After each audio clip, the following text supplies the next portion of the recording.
है कि एक जानब खुदावंद यीशु मसीह है और दूसरी जानब इब्लीस का पूरा लश्कर है।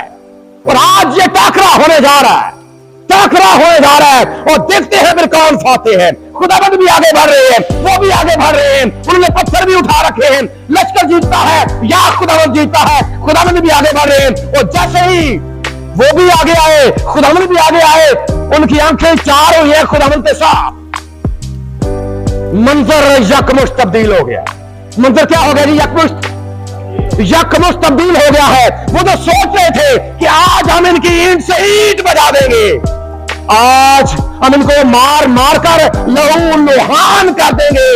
जैसे ही करीब खुदावंद आते हैं, उन्होंने देखा है कि ये जिसे हम एक इंसान समझ रहे थे, ये आम इंसान नहीं है, बल्कि ये जिंदा खुदा का बेटा खुदावंद यीशु मसीह है।